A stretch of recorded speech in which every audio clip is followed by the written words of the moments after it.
Hi students, welcome to Jayadev academy. ఈ వీడియోలో మనం వెరీ ఇంపార్టెంట్ టాపిక్ని డిస్కస్ చేసుకుందామండి.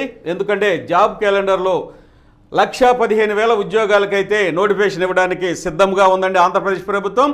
అలాగే 20 నోటిఫికేషన్ల పైగా ఏపీపీఎస్సీ ప్రిపేర్ చేస్తున్నట్టుగా మనం ఎలక్ట్రానిక్ ప్రింట్ మీడియాలు చూసాం. కాబట్టి ఇక మన ప్రిపరేషన్ అనేది స్టార్ట్ చేద్దాం. ఈ వీడియోలో మీకోసం అయితే అన్ని కాంపిటేటివ్ ఎగ్జామ్స్ అండి, అన్ని కాంపిటేటివ్ ఎగ్జామ్స్కి అవసరమైనటువంటి ఆంధ్రప్రదేశ్ పంచాయతీరాజ్ చట్టము 1994 గురించి చాలా ముఖ్యమైనటువంటి అంశాలు ఈ వీడియోలో మనం డిస్కస్ చేసుకుందామండి.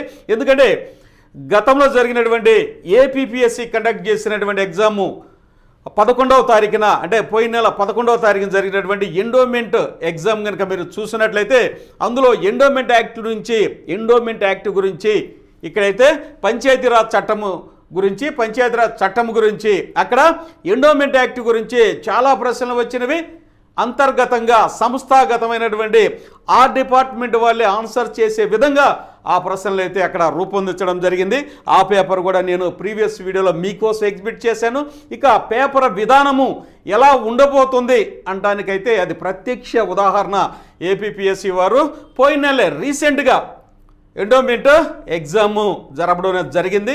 దాని నుంచి మనం తెలుసుకోవాల్సినటువంటి అంశం ఏంటంటే ఇక్కడ మనం పంచాయతీరాజ్ యాక్టు అనేది చాలా ఇంపార్టెంట్. ఇది ముఖ్యంగా కనుక చూసినట్లయితే స్వర్ణవార్డు సచివాలయానికి అయితే 100% వీటి నుంచి ప్రశ్నలు వచ్చేటువంటి అవకాశం ఉంది. కాబట్టి ముఖ్యాంశాలన్నీ ఎగ్జామినేషన్ పాయింట్ ఆఫ్ వ్యూలో మమ్మల్ని ఎలా అడిగారో, మేము ఎలా ఏపీపీఎస్సీలో సెలెక్ట్ అయ్యారో, మా యొక్క అనుభవంతో మీకైతే మంచిగా నేను ఆ యొక్క పెద్ద యాక్ట్ అంటే అది చాలా పెద్ద పుస్తకం ఉంటుంది, దాని నుంచి అతి ముఖ్యమైనటువంటి ముఖ్యాంశాలు ఆర్టికల్స్ నేను ఈ వీడియో ద్వారా మీకు అందిస్తాను. మీకు ఎగ్జామినేషన్ పాయింట్ ఆఫ్ వ్యూలో చాలా ఉపయోగపడుతుంది. అలాగే పంచాయతీరాజ్ యాక్టు స్థానిక ప్రభుత్వాల గురించి గ్రూప్ 1 అంటే ఏపీపీఎస్సీ కండక్ట్ చేసేటటువంటి ప్రతి ఎగ్జామ్లోనూ కనీసం 10-15 క్వశ్చన్లు అయితే వచ్చే అవకాశం ఉంది. కాబట్టి అందుకే నేను ఫర్ ఆల్ కాంపిటేటివ్ ఎగ్జామ్స్ అనేసి నేను ఇక్కడ మీకోసం అయితే హెడ్డింగ్ కూడా పెట్టింది. చూడండి, ఈ అన్ని ఎగ్జామ్స్కి ఇంకా రాబోయేటటువంటి ఎగ్జామ్స్ కూడా 20 పైగా నోటిఫికేషన్ ఉన్నాయండి. ప్రతి ఎగ్జామ్కి స్థానిక ప్రభుత్వాల నుంచి ఖచ్చితంగా వస్తాయనే సంగతి మీ అందరికీ తెలిసిందే. 73-74 రాజ్యాంగ సవరణ ద్వారా ఏర్పడినటువంటి పంచాయతీరాజ్ చట్టము, పంచాయతీరాజు వ్యవస్థ, అలాగే నగరపాలక వ్యవస్థల గురించి అనేక ప్రశ్నలు అయితే మనం ప్రీవియస్ ఎగ్జామ్స్లో కూడా చూసాం. ముఖ్యంగా ఏపీపీఎస్సీ గ్రూప్ 1, గ్రూప్ 2లో అయితే వీటికి సింహభాగం అనేది ఉంటుంది. కాబట్టి ఈ వీడియో మీరు వినటం ద్వారా చాలా ముఖ్యమైన అంశాలు మీరు నేర్చుకుంటారు. తద్వారా మీకు ప్రతి ఎగ్జామ్లోనూ ఈ యొక్క అంశాలైతే మీకు ఉపయోగపడతాయని ఉద్దేశంతో నేను ఇస్తున్నాను. మరీ ముఖ్యంగా ఎవరైతే స్వర్ణవార్డు సచివాలయానికి పంచాయతీరాజ్ డిపార్ట్మెంట్లో 26,000 ఉద్యోగాలకి ప్రిపేర్ అవుతున్నారో వారికైతే 100% నేను చెప్పేటటువంటి ఈ వీడియో ఉపయోగపడుతుంది. దీని నుంచి ఎక్కువ ప్రశ్నలు వచ్చే అవకాశం అయితే ఉంది. ఎందుకంటే మళ్ళీ చెప్తున్నాను, ఎండోమెంట్ ఎగ్జామ్లో ఎండోమెంట్ యాక్ట్ నుంచి చాలా ప్రశ్నలు అడిగారు. అలాగే వార్డు సచివాలయం కూడా ఇక్కడ మనకి పంచాయతీరాజ్ యాక్ట్ అనేది ఉంది, దీని నుంచి ఎక్కువ ప్రశ్నలు అడుగుతారు. కాబట్టి ఈ యొక్క పంచాయతీరాజ్ యాక్ట్ అనేది ఎప్పుడు వచ్చిందండి అంటే 1994లో ఆంధ్రప్రదేశ్ పంచాయతీరాజ్ యాక్ట్ అనేది వచ్చింది. మే 30వ తారీఖున 1994లో ఆంధ్రప్రదేశ్ పంచాయతీరాజ్ యాక్ట్ అనేది అమల్లోకి రావడం జరిగింది. ఈ యొక్క యాక్ట్లో కనుక చూసినట్టయితే 8 అధ్యాయాలు ఉంటాయి. 8 అధ్యాయాలు మనకి ఎలాగైతే భారతదేశ రాజ్యాంగం ఉందో అలాగే స్థానిక ప్రభుత్వాన్ని పరిపాలించడం కోసం పంచాయతీరాజ్ యాక్టులు కూడా ఆ యొక్క రాష్ట్రాలు ఏర్పాటు చేసుకునే విధంగా కేంద్ర ప్రభుత్వం అయితే ఈ అవకాశం ఇచ్చింది. కాబట్టి ఆంధ్రప్రదేశ్ ప్రభుత్వం పంచాయతీరాజ్ యాక్టులో 8 అధ్యాయాలు ఉంటాయి. అలాగే 278 విభాగాలు కూడా ఉంటాయి. 278 విభాగాలు సెక్షన్స్ కూడా ఉంటాయి. వీటి గురించి నేను ముఖ్యాంశాలు మొత్తం మీకు ఎగ్జామినేషన్ పాయింట్ ఆఫ్ వ్యూలో మీకు నేను అందిస్తాను. కాబట్టి హ్యాపీగా మీకు ఎక్కడ దొరకదు ఇది చదవాలన్నా ఆ యొక్క పెద్ద పుస్తకం నుంచి ఏమి చదవాలనేది మీకు కష్టంగా ఉంటుంది. ఎండోమెంట్ యాక్ట్లో మనం చూసినట్లుగా ఇక్కడ కూడా నేను ఆ విధంగా మీకు examination point of view explain చేస్తున్నాను. అలాగే నా యొక్క స్వీయ అనుభవంతో కూడా నేను ఏపీపీఎస్సీలో పంచాయతీరాజులో సెలెక్ట్ అయినటువంటి పంచాయతీ సెక్రటరీగా సెలెక్ట్ అయ్యాను కాబట్టి నేను అపీర్ అయినప్పుడు వచ్చిన ప్రశ్నలను కూడా ఆధారంగా చేసుకొని మా యొక్క ఎక్స్పర్ట్ ఫ్యాకల్టీతో మీకైతే ఈ క్లాసెస్ ఈ ముఖ్యాంశాలు అనేవి తక్కువ సమయంలో మీకు అందిస్తున్నాం కాబట్టి ఎక్కువ మార్కులు ఎవరైతే మీరు కాంపిటేటివ్ ఎగ్జామ్కి వెళ్తున్నారో స్వర్ణగ్రామ స్వర్ణవార్డు ఉద్యోగాలకి మీరు ప్రిపేర్ అవుతున్నారో వారికంటే ఒక 20-30 మార్కులు ఎక్కువ ఉండే విధంగా మిమ్మల్ని అయితే శిక్షణ తర్ఫీదు ఇచ్చేది మన జయదేవ్ అకాడమీ. కాబట్టి ఈ యొక్క పంచాయతీరాజ్ యాక్ట్ గురించి మనం తెలుసుకోవడం ద్వారా అదే ఎగ్జామ్కి పంచాయతీరాజ్ యాక్ట్ గురించి చట్టం గురించి తెలుసుకోకపోతే 10-15 క్వశ్చన్లు మిస్ అయిపోతాం. కాబట్టి దానికి సంబంధించిన బుక్ కూడా ఉంది, అవి కూడా మీకు ఎగ్జిబిట్ చేస్తా. ప్రీవియస్ వీడియోస్లో కూడా ఆ బుక్స్ అన్నీ మీకు ఎక్స్ప్లెయిన్ చేశాను, చూపించాను, చాలామంది మంచి ఫీడ్బ్యాక్ ఇచ్చారు, అవి కూడా పర్చేజ్ చేసుకోండి. ఇక వీడియోలోకి వెళ్ళే ముందు ఎవరైతే కొత్తగా మన ఛానల్ చూస్తున్నారో మీ అందరికీ మనం ఏంటంటే చాలా ఉపయోగపడుతుందండి. సబ్స్క్రైబ్ చేసుకోండి, అలాగే లైక్ చేయండి, మీ ఫ్రెండ్స్ కూడా షేర్ చేయండి. తక్కువ సమయంలో 4-5 సంవత్సరాల నుంచి మన ఆంధ్రప్రదేశ్లో సుమారు 15 లక్షల మంది పైన నిరుద్యోగులైతే అన్ని ఎగ్జామ్స్కి ప్రిపేర్ అవుతున్నారు. త్వరగా సెటిల్ అవ్వాలనే భావన అందరికీ ఉంది. ఎందుకు మనం స్వర్ణగ్రామ స్వర్ణవార్డు ఉద్యోగాలకి ప్రిపేర్ అవ్వాలంటే తక్కువ సమయంలో 1.0, 2.0 అంటే ముందు జరిగినటువంటి 2 ఎగ్జామ్గా చూసినట్టయితే ఈ రిక్రూట్మెంట్ అనేది కేవలం సింగిల్ ఎగ్జామే, ఒకే ఒక ఎగ్జాము ప్లస్ 3-4 నెలల్లో రిజల్ట్స్ రావటము, ఇక ఉద్యోగాలు కూడా సర్టిఫికేట్ వెరిఫికేషన్ అయ్యి 3-4 నెలల్లో మీకు ఉద్యోగం అనేది మీ చేతిలో ఉంటుంది. ఒక ఉద్యోగాన్ని సాధించాము అనేటటువంటి సెల్ఫ్ కాన్ఫిడెన్స్తో మిగతా ఉద్యోగాలకు కూడా ఈ ప్రిపరేషనే సరిపోతుంది. ఏదైతే మీరు చదువుతున్నారో 100% అయితే మిగతా వాటికి, ఇది 150% అయితే మీకు మిగతా ఎగ్జామ్స్ ఇంక్లూడింగ్ గ్రూప్ 1 కూడా ఉపయోగపడుతుంది. కాబట్టి ఈ వీడియోలో మనం చక్కగా ఆంధ్రప్రదేశ్ పంచాయతీరాజ్ చట్టం 1994 గురించి తెలుసుకోవడం ద్వారా ఫస్ట్ ఈ జాబుని సాధిద్దాం, 3-4 నెలల్లో జాబు గ్రూప్ 1, గ్రూప్ 2 ఇవన్నీ వచ్చేసరికి దీర్ఘకాలికమైనటువంటి ఉద్యోగ ప్రయత్నాలు. ప్రిలిమినరీ రాయాలి, మెయిన్స్ రాయాలి, తర్వాత గ్రూప్ 1కి అయితే ఇంటర్వ్యూ ఉంటుంది, గ్రూప్ 2కి అయితే డైరెక్ట్గా మార్క్స్ మీద ఇస్తున్నారు అనుకోండి, ఇప్పుడు మెయిన్స్ మార్క్స్ మీద.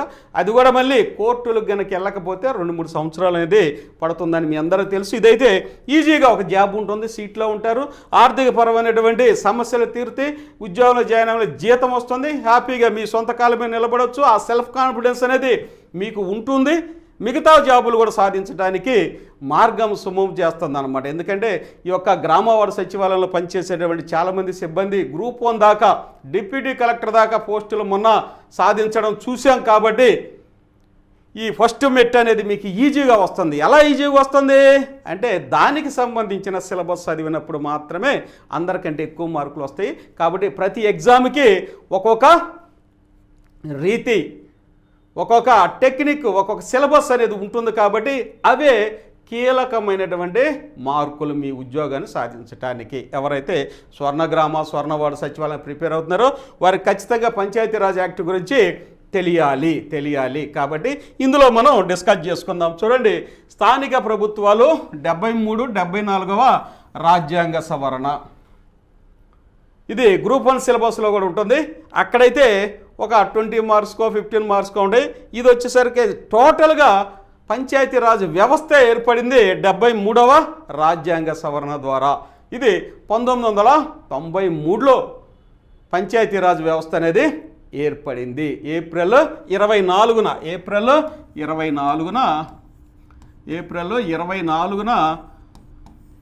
1993లో 73వ రాజ్యాంగ సవరణ, 74వ రాజ్యాంగ సవరణ అనేది ఏర్పడి ఆమోదించబడి అమల్లోకి వచ్చినటువంటి తారీఖు ఏంటంటే ఏప్రిల్ 24. అందుకని ప్రతి సంవత్సరం పంచాయతీరాజు దినోత్సవాన్ని ఈ రోజున జరుపుకుంటారు. ఏ రోజు అండి?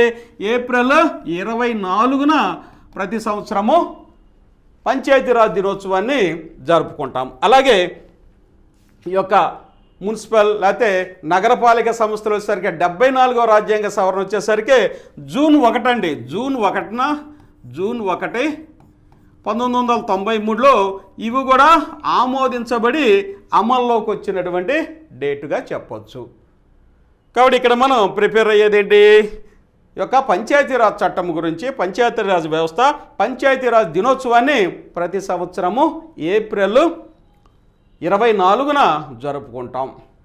మొట్టమొదటిసారిగా భారతదేశంలో పంచాయతీరాజ్ వ్యవస్థ ఏర్పడిన తర్వాత 73వ రాజ్యాంగ సవరణ ఏర్పడిన తర్వాత అమలు చేసినటువంటి మొట్టమొదటి రాష్ట్రం ఏదంటే కర్ణాటక మొట్టమొదటిసారిగా ఏర్పాటు చేసిందండి. పంచాయతీరాజ్ వ్యవస్థని ఏర్పాటు చేసినటువంటి రాష్ట్రము కర్ణాటకనే.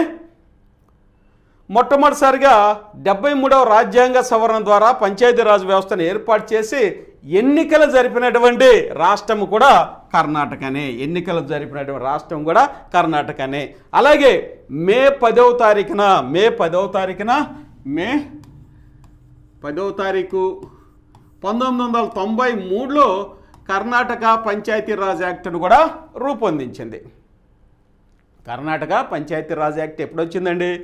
మే 10, 1993లో. మరి మన ఆంధ్రప్రదేశ్లో మే 30, 1994న మన యొక్క చట్టం అనేది వచ్చింది. కాబట్టి మొట్టమొదటి రాష్ట్రం ఏదంటే కర్ణాటక. పంచాయతీరాజ్ వ్యవస్థని 1993 తర్వాత భారతదేశంలో మొట్టమొదటిసారిగా ఏర్పాటు చేసినటువంటి రాష్ట్రం ఏదంటే కర్ణాటక. 73వ రాజ్యాంగ సవరణ ద్వారా మొట్టమొదటిసారిగా ఎన్నికలు జరిపిన రాష్ట్రం కూడా కర్ణాటకనే. దాని యొక్క కర్ణాటక పంచాయతీరాజ్ యాక్ట్ మే 10, 1993లో ఏర్పాటు చేశారు. ఇలా మనకి ఎగ్జామినేషన్ పాయింట్ ఆఫ్ వ్యూలో మనకి ఉపయోగపడతాయి. కాబట్టి మనం వెళ్దాం. చూడండి వీడియోలోకి. ఇంకా ఎవరైతే సబ్స్క్రైబ్ చేసుకోలేదో దయచేసి సబ్స్క్రైబ్ చేసుకోండి, చాలా ఉపయోగపడుతుంది. చెప్పేటటువంటి ఇంపార్టెంట్ మ్యాటర్ అనేది మీకు చాలా ఉపయోగపడుతుంది. చూడండి, స్థానిక పరిపాలనను సమర్థవంతంగా నిర్వహించేటటువంటి సంస్థలనే స్థానిక ప్రభుత్వాలు అంటారండి. స్థానిక పరిపాలనను అంటే స్థానిక స్వపరిపాలనను సమర్థవంతంగా నిర్వహించేటటువంటి సంస్థలనే స్థానిక ప్రభుత్వాలు అంటారు. గ్రామాల్లో పంచాయతీరాజ్ సంస్థలు, అదే నగరపాలకలు వచ్చేసరికి నగరపాలక సంస్థలు. ఈ యొక్క పంచాయతీరాజ్ సంస్థల్ని 73వ రాజ్యాంగ సవరణ ద్వారా ఏర్పాటు చేయడం అనేది జరిగిందని మనందరికీ తెలుసు.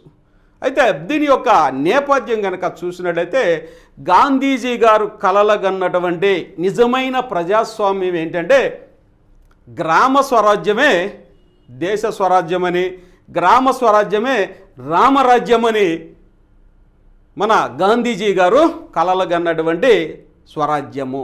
ఎక్కడైతే గ్రామాల్లో ప్రజాస్వామ్యం పరిడి వెళుతుందో అదే నిజమైనటువంటి దేశ స్వరాజ్యంగా గాంధీజీ కలలుగన్నారు. అంటే స్థానిక ప్రభుత్వాలకి చాలా విలువిచ్చినటువంటి వ్యక్తి ఎవరు అంటే మన జాతిపిత గాంధీజీ గారు. గాంధీజీ గారి యొక్క ఆలోచనకు అనుకూలంగా మన భారత రాజ్యాంగంలో ఏర్పాటు చేసినటువంటి ఆర్టికల్ ఏదండి అనేది గతంలో కూడా ఎగ్జామ్లో వచ్చిందండి. ఆర్టికల్ వచ్చేసరికి 40వ ఆర్టికల్ అండి. ఇది ఎక్కడుంది? 40 ఆర్టికల్ 4th విభాగంలో ఉంది. మన భారత రాజ్యాంగంలో 40వ ఆర్టికల్ 4వ అధ్యాయంలో directive principles of state policy, DPSP అంటారు, ఆదేశిక సూత్రాల్లో ఈ యొక్క 40వ ఆర్టికల్ అనేది ఉన్నది. ఏ వ్యవస్థని ఏర్పాటు చేయటకు 40వ ఆర్టికల్ ఆదేశిక సూత్రాల్లో ఏర్పాటు చేశారంటే పంచాయతీరాజ్ సంస్థలను ఏర్పాటు చేయడానికి గాంధీజీ యొక్క ఆశయాలకు అనుకూలంగా ఈ యొక్క 40వ ఆర్టికల్ అనేది ఏర్పాటు చేశారు. కాబట్టి ఇక భారతదేశమంతా స్థానిక సంస్థలు అలాగే పంచాయతీరాజ్ వ్యవస్థ అనేది పరిడవిల్లుతుంది, బాగా పనిచేస్తుందని భావించారు. అయితే కార్యాచరణ రూపంలో కనుక చూసినట్లయితే భారతదేశంలో ఈ యొక్క పంచాయతీరాజ్ వ్యవస్థకి రాజ్యాంగ ప్రతిపత్తి అలాగే రాజ్యాంగ చట్టబద్ధత లేకపోవడం ద్వారా ఇవి సక్రమంగా పనిచేయట్లేదని గుర్తించినటువంటి భారతదేశ ప్రభుత్వం ఎల్ఎం సింఘ్వి పీకే తుంగన్ కమిటీల సూచనల మేరకు ఎవరండి? ఎల్ఎం స్వింగ్వి మరియు పీకే తుంగన్ కమిటీల సూచనల మేరకు ఎక్కువ పంచాయతీరాజ్ మీద వీరి యొక్క సూచనలు తీసుకున్నారండి.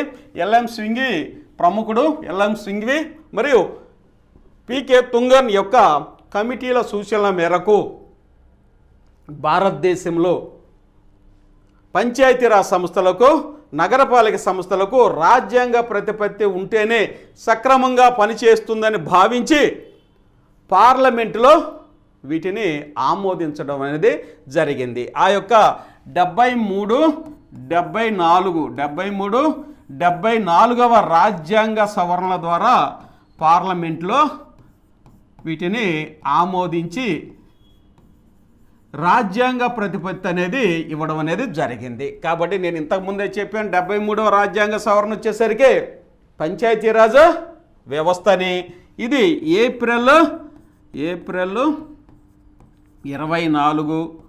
1993 నుంచి ఇది అమల్లోకి వచ్చినటువంటి రోజు. కాబట్టి ఏప్రిల్ 24 వచ్చేసరికి పంచాయతీరాజ్ దినోత్సవంగా ప్రకటించారు. అలాగే ఈ యొక్క నగరపాలిక సంస్థలు వచ్చేసరికి జూన్ 1, 1993 నుంచి ఇవి అమల్లోకి వచ్చినటువంటి డేట్ అండి. ఇది 74 నగరపాలక సంస్థలు, ఇది 73 పంచాయతీరాజ్ సంస్థలు అన్నమాట. అలాగే ఈ యొక్క 73వ రాజ్యాంగ సవరణని భారత రాజ్యాంగంలో ఏ ఆర్టికల్ ఏర్పాటు చేశారంటే 243 ఆర్టికల్లో దీన్ని ఏర్పాటు చేసి 16 ప్రకరణలు అనేవి ఇక్కడ ఏర్పాటు చేయడం అనేది జరిగింది. 243 ఏ నుంచి 243 ఓ వరకు అండి, ఇది ఓ వరకు ఈ యొక్క పంచాయతీరాజ్ ఆర్టికల్స్ అనేవి భారత రాజ్యాంగంలో ఏర్పాటు చేయడం అనేది జరిగిందనమాట. దీని ద్వారా అధికారాలు, బాధ్యతలు అనేవి 29 అంశాలు, 29 ఎన్ని అంశాలని బదలాయించారు అని గతంలో అడిగారండి. పంచాయతీరాజ్కి రాజ్యాంగ ప్రతిపత్తిని కల్పించి ఎన్ని అంశాలని బదిలీ చేసింది అంటే 29 అంశాలండి. ఇవి 11వ అధ్యాయంలో మనం చదువుకుంటాం మన రాజ్యాంగంలో 11వ అధ్యాయంలో. అలాగే ఈ యొక్క వీటికి సంబంధించిన ఈ యొక్క ఆర్టికల్స్ వచ్చేసరికి 9వ భాగంలో వీటిని మన రాజ్యాంగంలో వీటిని ఏర్పాటు చేయడం అనేది జరిగింది. ఈ ఆర్టికల్స్ మొత్తం 16 ప్రకరణలు అండి. 16 ఆర్టికల్స్, 16 ప్రకరణలు అనుకోవచ్చు. 16 ప్రకరణలు ఏర్పాటు చేయడం అనేది జరిగింది. ఇలా రాజ్యాంగ ప్రతిపత్తిని ఏర్పాటు చేయటం ద్వారా పంచాయతీరాజ్ సంస్థలు అనేవి రాజ్యాంగ ప్రతిపత్తిని పొంది ఇప్పుడు సక్రమంగా పనిచేయడం అనేది జరిగింది. కాబట్టి ఈ యొక్క రాజ్యాంగ ప్రతిపత్తి ఏర్పాటు చేయకముందు వీటి యొక్క చారిత్రక నేపథ్యం ఏంటి అనేది గతంలో కనుక మనం చూసినట్లయితే, ఎగ్జామినేషన్ పాయింట్ ఆఫ్ వ్యూలో చూసుకున్నట్లయితే ఒకసారి చూద్దామండి. చారిత్రక నేపథ్యం కూడా ఒకసారి చూస్తే మన గతంలో అనేక ప్రశ్నలు అయితే ఈ యొక్క పంచాయతీల మీద రావటం అనేది జరిగిందండి. చారిత్రక నేపథ్యం అంటే మన ఋగ్వేద కాలంలో కనుక చూసినట్లయితే స్థానిక ప్రభుత్వాలకి విశేషమైనటువంటి ఆదరణ ఉందండి. తద్వారా ఆ కాలంలో మనం పరిశీలించినట్లయితే సభ మరియు సమితి అనేటటువంటి సంస్థలు ఉండేవి. సభ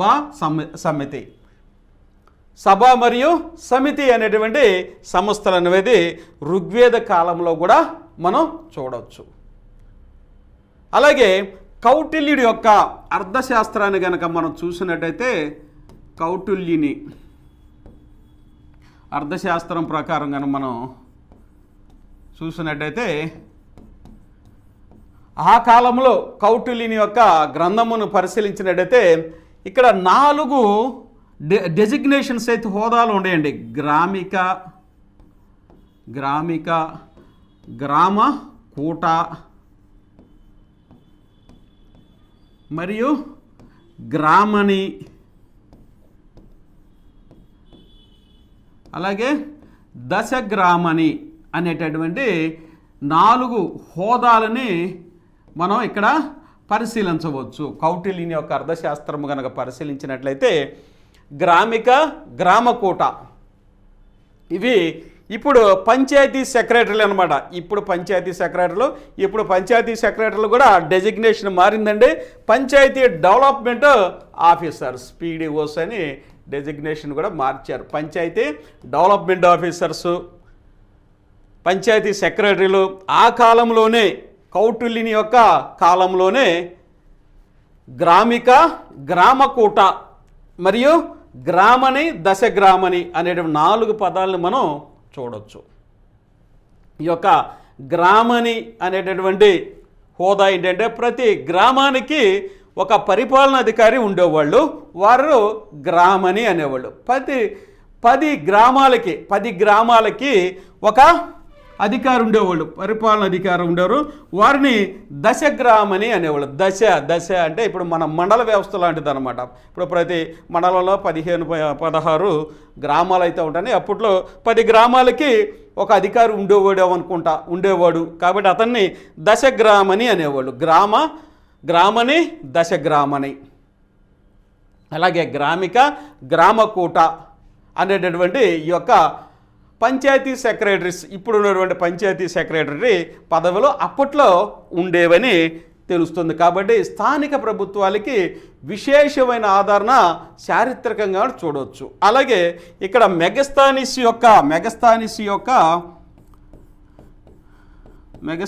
యొక్క ఇండికా గ్రంథాన్ని చూసినట్లయితే ఇండికా గ్రంథం చూసినట్లయితే పాటలీపుత్రంలో ఉన్నటువంటి మున్సిపల్ వ్యవస్థను గురించి కూడా చక్కగా విశదీకరిస్తుంది అన్నమాట. మున్సిపల్ వ్యవస్థను గురించి కూడా పాటలీపుత్రం మగధ సామ్రాజ్యం అండి. పాటలీపుత్రం కనుక చూసినట్టయితే ఇక్కడ మున్సిపల్ వ్యవస్థను గురించి కూడా ఇక్కడ విశదీకరిస్తుంది అన్నమాట. అంటే చారిత్రక నేపథ్యాన్ని కనుక చూసినట్టు మనకి ఎగ్జామినేషన్ పాయింట్ ఆఫ్ వ్యూలో కూడా గతంలో కూడా ఇచ్చారు. గ్రామణి అని ఎవరిని పిలిచేవారు, గతంలో వచ్చిన ప్రశ్నలు అనమాట. వాటికి కూడా ఇవి ఆన్సర్ చేసే విధంగా చెప్తున్నాయి. ఇక నెక్స్ట్ కనుక చూసినట్టయితే మనం భారతదేశాన్ని పరిపాలించిన అనేక రాజవంశాలను చూసాం. వాటిలో ముఖ్యంగా చూసినట్లయితే చోళుల పరిపాలన అనేది స్థానిక ప్రభుత్వాలకి విశేషమైనటువంటి ఆదరణ ఇచ్చినటువంటి రాజవంశాలు ఎవరంటే చోళులండి. అప్పట్లో కనుక చూసినట్లయితే స్థానిక పాలకులని బ్యాలెట్ ద్వారా మనం ఇప్పుడైతే ఎట్లా ఓటింగ్ చేస్తున్నామో అలానే అప్పట్లో ఎన్నుకునేవాళ్ళు అన్నమాట. అది కొంచెం ప్రిమిటివ్గా పురాతనంగా ఉండొచ్చు. అలా ఎలా ఎన్నుకునేవాళ్ళు, స్థానిక ప్రభుత్వాలకి పాలకులను ఎలా ఎన్నుకునేవాళ్ళు అంటే తాటి ఆకులు ఉండేవండి. తాటి ఆకులను బ్యాలెట్ పత్రాలుగా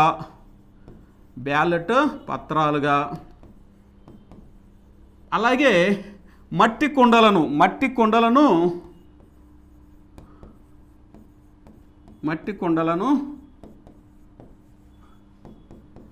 బ్యాలెట్ బాక్సులుగా ఉపయోగించేవాళ్ళండి. ఉపయోగించి స్థానిక ప్రభుత్వాల పాలకులను అప్పట్లోనే ఎన్నుకోవడం అనేది జరిగింది. చూడండి, తాటి ఆకులను ఓటు అనమాట, ఒక ఓట్లాగా తయారు చేసుకునే వాళ్ళు అప్పట్లోనే.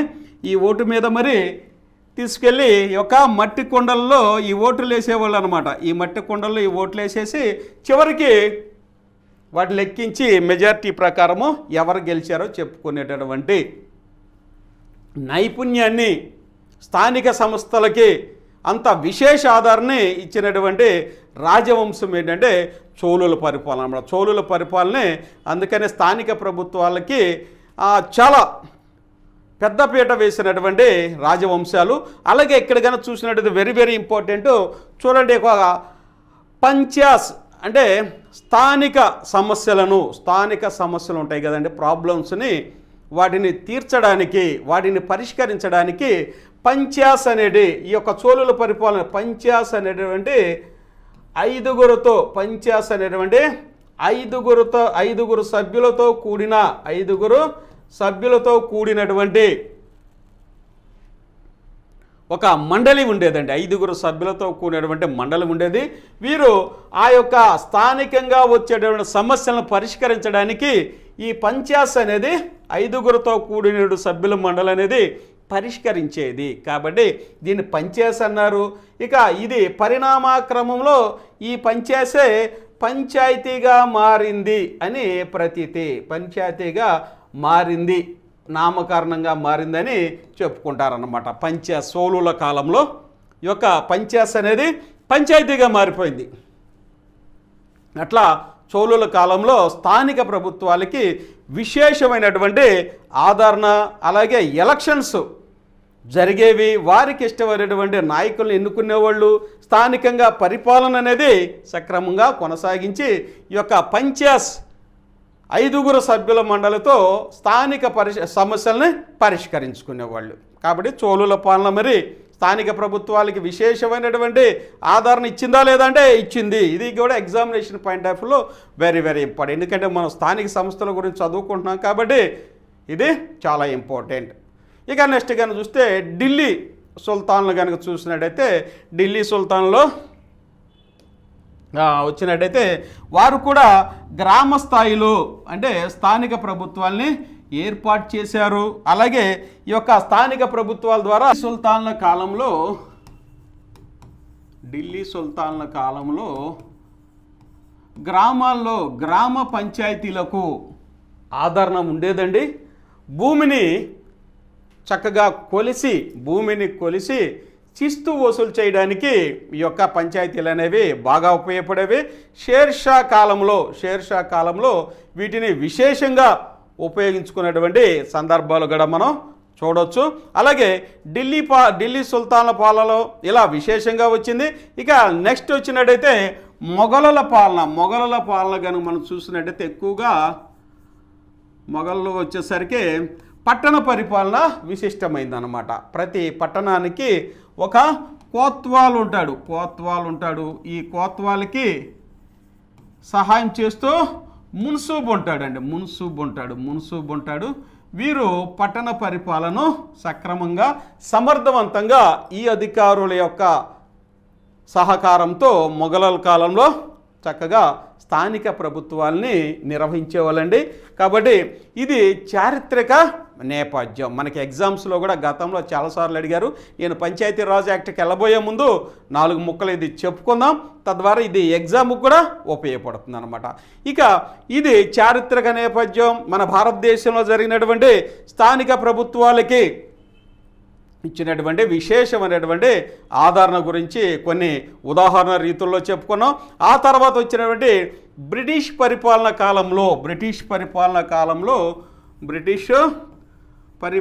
కాలంలో స్థానిక సంస్థల యొక్క ప్రాధాన్యత ఏమిటి అనేది ఇక్కడి నుంచి చూద్దాం. బ్రిటిష్ పరిపాలన ఇక్కడ కూడా మనకి examination point of view important. British స్థానిక సంస్థలు వచ్చేసరికి వెరీ వెరీ ఇంపార్టెంట్. చాలా అంశాలు ఉన్నాయండి. ఇది examination point of view important. Lord రిప్పన్ని స్థానిక సంస్థల పితామహుడు అంటారండి. మున్సబు లార్డ్ రిప్పన్ని స్థానిక ప్రభుత్వ సంస్థల పితామహుడు అంటారు. 1882 మేన ఈయన ఒక తీర్మానాన్ని అయితే విడుదల చేశాడు.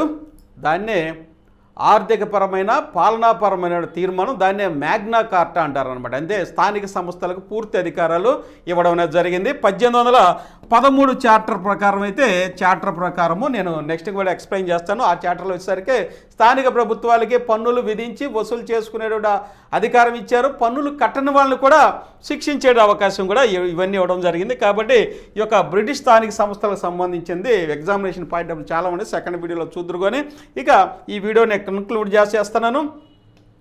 నెక్స్ట్ ఇవన్నీ మనం డిస్కస్ చేసుకోవాలి. మనం డిస్కస్ చేసుకోవాల్సినటువంటి అంశాలు చాలా ఉన్నవండి ఎగ్జామినేషన్ పాయింట్ ఆఫ్ వ్యూలో. ఇవి ఆన్లైన్ క్లాసెస్ మీకోసం అయితే అందుబాటులో ఉన్నాయి. ఇక బుక్స్ అయితే ఎవరైతే పర్చేజ్ చేసుకోవాలనుకుంటున్నారో వీటికి సంబంధించినటువంటి అన్ని అంశాలు ఈ బుక్స్లో ఉన్నవండి.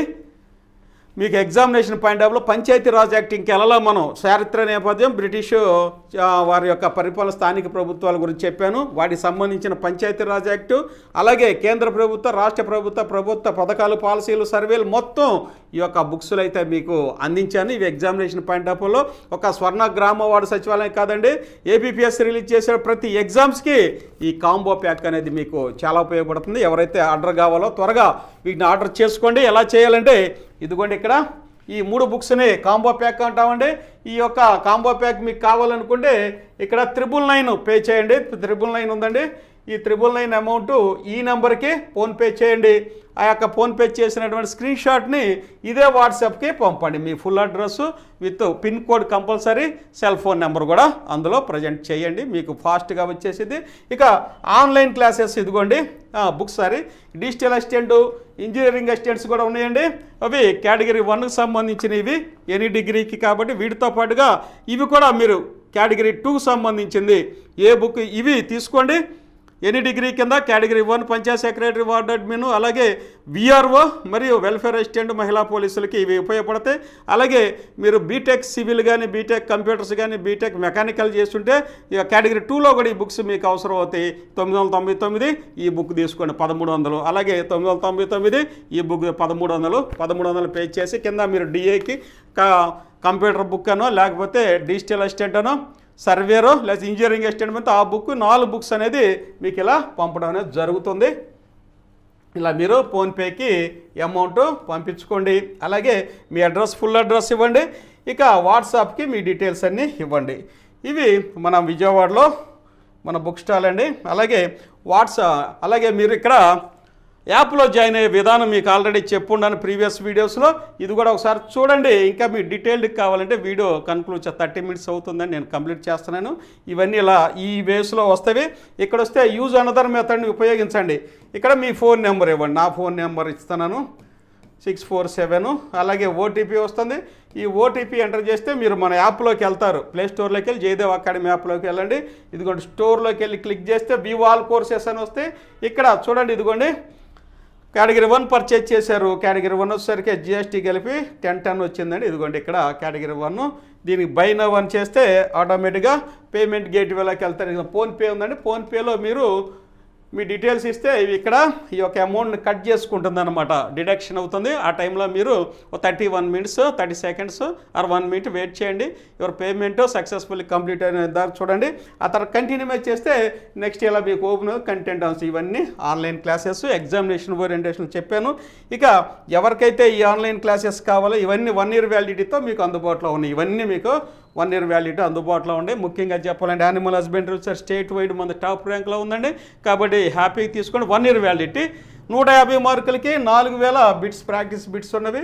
అలాగే 20 చాప్టర్ సంబంధించినటువంటి పీడిఎఫ్ మెటీరియల్ కూడా మీకు అందుబాటులో ఉంది. ఇక ఇవన్నీ ఆన్లైన్ క్లాసెస్. ఇప్పటి వరకు మన వీడియోని మీరందరూ వీక్షించినందుకు మరొకసారి జయదేవ్ అకాడమీ తరఫున మీ అందరికీ ధన్యవాదాలు తెలియజేస్తా. దయచేసి సబ్స్క్రైబ్ చేసుకోండి, లైక్ చేయండి. ఇంకా చాలామంది మనం డిస్కస్ చేయాల్సిన అంశము ప్రస్తుతానికైతే ఫస్ట్ వీడియోలో మీకు అందిస్తున్నాను. పంచాయతీరాజ్ యాక్ట్ చక్కగా ఆర్టికల్స్ వైజ్గా మీకు ఎక్స్ప్లెయిన్ చేస్తాను. మనం చేస్తూ మీకు జయదేవ్ అకాడమీ థ్యాంక్ యూ అన్నాడు.